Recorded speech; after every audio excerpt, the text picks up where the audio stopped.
We've got quite a diverse farm. We've got 460 hectares altogether, and about 80 hectares of that is flat, good workable land, and the rest of it's very steep hill country. And on the flats we've got mixed cropping and fattening stock, and we've also got a 4 hectare established orchard, and we're now in the process of establishing another 2 hectares. So on the hill country we run breeding ewes and cows and a few store cattle. We generally try to winter around about 2,600 ewes and 160 straight Angus cows and 25 to 30 rising 2-year-old steers. Colin and I have been in partnership for 12 years or more, and he's just sold the farm to us and we've sort of taken over, and his input is very much valued. We've tried growing quite a lot of different fruit crops, but we've settled on peacherines as the key fruit that we're growing. They're a fairly unique crop and there's not a lot of other people growing them in New Zealand, so there's a unique factor straight away. Plus we've got the latest orchard in the country, as well as having peacherines puts us into a marketing niche that's quite unique. We've also got sheep and cattle mixed cropping farm.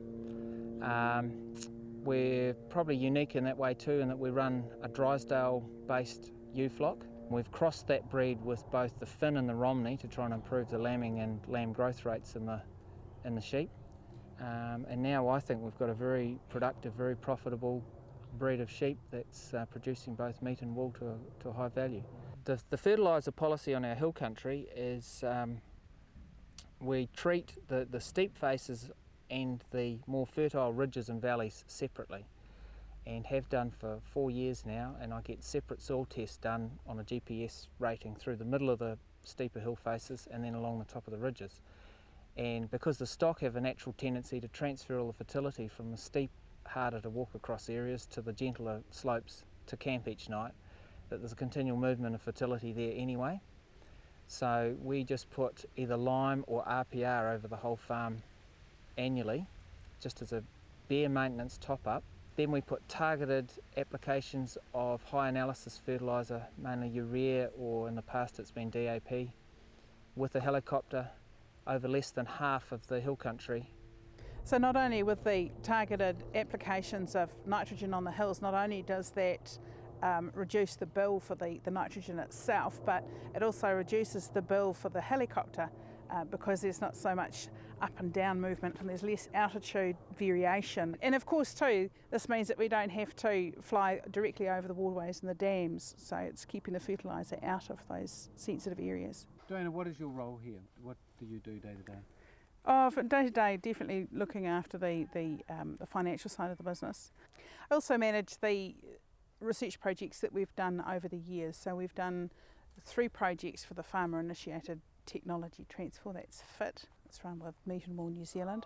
Oh no, I enjoy it and I have a real passion for what I'm doing. I just love it. The biggest problem is coming in at night and there's not enough hours in the day. It's an awesome place to live, and it's an awesome place to bring up children. I think one of the most privileging things about having a farm is being able to spend so much time with your kids. Well, I've lived in this valley all my life, and I worked on other farms around the valley, and I bought this farm here in 1959.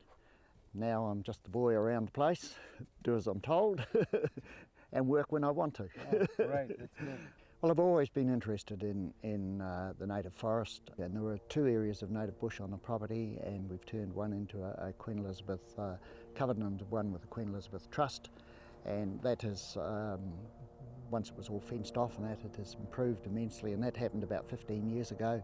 Back in the early 1970s, I undertook catchment board, had a catchment board plan on the place and did extensive planting of poplars all over most of the hill country. For erosion purposes in those days, and all the tuis and the pigeons I think in the district are attracted to the avatas that are growing here, and the bird song when you go up the flats here in the middle of the winter on a cold frosty day is just beautiful. Oh well, I've really enjoyed riding the horses and having the opportunities to go up in the ranges up the back and having so much things to do, like outdoors around. It's a beautiful place to live, and I don't think you could find anywhere more beautiful in New Zealand. Yeah, it's good being out here in the country with the opportunity to go up the ranges and chase possums and all that sort of stuff. I grow carrots and parsley in my vegetable garden. But I can remember travelling through this area when I was about 12 or 13. It's like, I'm going to live here one day. And it was long before I'd met Grant. Did you hunt him down, did you? No.